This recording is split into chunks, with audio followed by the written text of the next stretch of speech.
वो भले ही टीवी वालों के लिए स्टार और बॉलीवुड वालों के लिए कैरेक्टर आर्टिस्ट हो, लेकिन यूपी के प्रतापगढ़ जिले के लिए वो शान थे, जिनकी फोटो जिले के कई दुकानों में आज भी लगी दिख जाएगी। जी हाँ, हम बात कर रहे हैं टीवी और बॉलीवुड के दिग्गज एक्टर अनुपम श्याम ओझा की। वो अनुपम से कम बल्कि सीरियल मन की आवाज प्रतिज्ञा से ठाकुर सज्जन सिंह के नाम से ज्यादा जाने जाते हैं। लेकिन आज बड़े दुख के साथ कहना पड़ रहा है कि सज्जन जी हमारे बीच नहीं रहे। ठाकुर सज्जन प्रतिज्ञा सीजन 2 की शूटिंग में बहुत बिजी थे और बहुत ज्यादा खुश थे। शो में बहुत शानदार एक्टिंग कर रहे थे।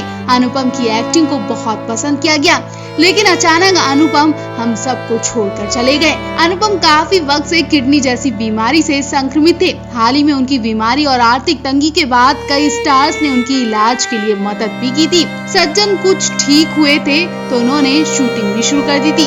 सज्जन ने अपनी बीमारी को छोड़कर शूटिंग पर ध्यान देना शुरू कर दिया था और यही वजह उनकी जल्द मौत बन गई। जी हाँ, धीरे धीरे अनुपम के शरीर के कई अंगों ने काम करना बंद कर दिया था। अनुपम श्याम ओझा ने रविवार को करीब 1 बजे अंतिम सांस ली। 63 साल के अनुपम किडनी की बीमारी से जूझ रहे थे। हालांकि पिछले 6 दिन से उनकी हालत बहुत ज्यादा सीरियस बताई जा रही थी।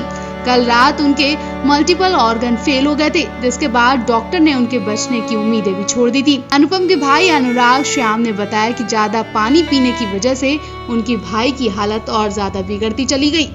अनुराग श्याम कहते कि पिछले हफ्ते शूटिंग के दौरान अनुपम ने काफी पानी पी लिया था, जिसकी वजह से उनकी किडनी पर बुरा असर पड़ा। उनका 1 हफ्ते में 3 बार डायलिसिस होता है और इस दौरान उन्हें ज्यादा पानी नहीं पीना चाहिए था। उनके लंग्स में बहुत पानी भर गया था और वो सांस नहीं ले पा रहे थे। उनकी हालत इतनी ज्यादा सीरियस हो गई कि उन्हें तुरंत वेंटिलेटर पर रखा गया। पिछले 6 दिन से वो वेंटिलेटर पर ही थे। कल रात 11 बजे उनके कई ऑर्गन फेल हो गए, जिसके बाद डॉक्टर ने भी जवाब दे दिया और 2 घंटे तक उनकी सांसें चलती रही और कोई कुछ भी कर नहीं पाया। डॉक्टर, पूरा परिवार साथ खड़ा था कि अनुपम बच जाएंगे, लेकिन 1 बजे उन्होंने अंतिम सांस ले ली। अनुराग श्याम आगे कहते कि अनुपम बहुत तकलीफ में थे। अस्पताल जाने से पहले वो पुकार रहे थे, भैया भैया मुझे सांस नहीं आ रही है। उन्हें शूटिंग करना बहुत पसंद था। जब टीवी शो प्रतिज्ञा में उन्हें दोबारा काम मिला तो वो बहुत खुश हो गए। ऐसा लग रहा था कि मानो उन्हें नई जिंदगी मिल गई। वो बहुत खुश थे। मुझे याद है जब उन्होंने शो का पहला एपिसोड देखा जिसमें उनकी एंट्री हुई थी, तब से अपनी खुशी बयान कर रहे थे। बता दें, अनुपम श्याम ओझा मुंबई के गोरेगांव इलाके में रहते थे। उनका इलाज गोरेगांव के लाइफलाइन अस्पताल में चल रहा था। उनके इलाज के लिए यूपी के मुख्यमंत्री योगी आदित्यनाथ जी ने उन्हें 20 लाख रुपए की मदद भी की थी। इंसान तो चला जाता है, लेकिन उसकी यादें कभी भी हमारे दिल और दिमाग से नहीं जाती हैं। एक ऐसा महान कलाकार जो आज के दिन हम सभी को रुलाकर चला गया था। वो इंसान आज भले ही हमारे बीच नहीं है, लेकिन उसकी दिलचस्प बातें और किस्से सुनकर आज भी लोग ठहाके मारकर हंसते हैं और भावुक होकर रोते भी हैं। हम बात मशहूर अभिनेता राजकुमार की कर रहे हैं। 3 जुलाई 1996 को राजकुमार हम सबको छोड़कर जा चुके थे। राजकुमार वो एक्टर थे जो सिर्फ पर्दे पर ही नहीं बल्कि असल जिंदगी में भी एक राजा की तरह पूरे रुबाब के जीते थे। आज भी तिरंगा फिल्म देखते हैं तो यकीन करना मुश्किल हो जाता है कि राजकुमार हमारे बीच नहीं है। हिंदी सिनेमा में राजकुमार का नाम एक बेबाक एक्टर के तौर पर जाना जाता है। राजकुमार पर्दे पर जितने बेबाक थे, निजी जिंदगी में वो उतने ही मुंहफट थे। राजकुमार का जन्म 8 अक्टूबर 1926 को पाकिस्तान में कश्मीरी पंडित परिवार में हुआ था। राजकुमार की फेमस फिल्मों की बात करें तो पाकीज़ा, तिरंगा, वक्त, सौदागर जैसी फिल्में हैं। राजकुमार आज बेशक हमारे बीच नहीं है, लेकिन उनसे जुड़े कई किस्से अक्सर सुनने को मिल जाते हैं। कभी इन्होंने अमिताभ बच्चन जैसे स्टार का मजाक उड़ाया तो कभी धर्मेंद्र को बंदर कहकर बुलाया था।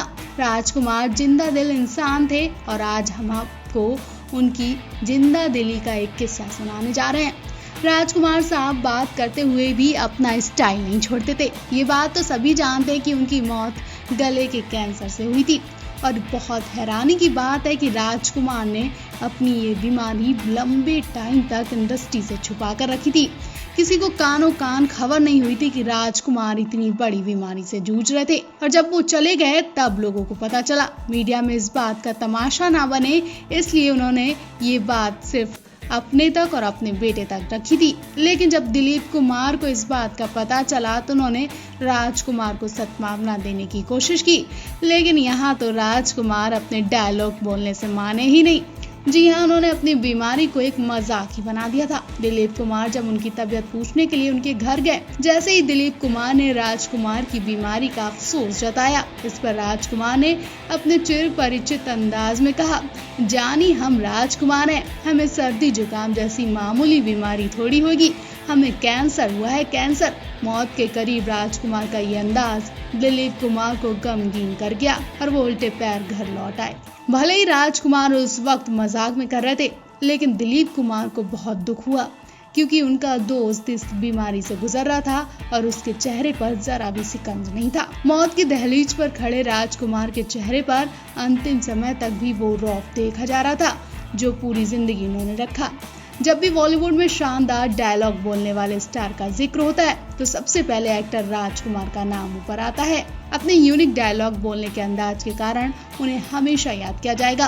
राजकुमार को आज भी बॉलीवुड के सबसे बड़े सुपरस्टार में गिना जाता है।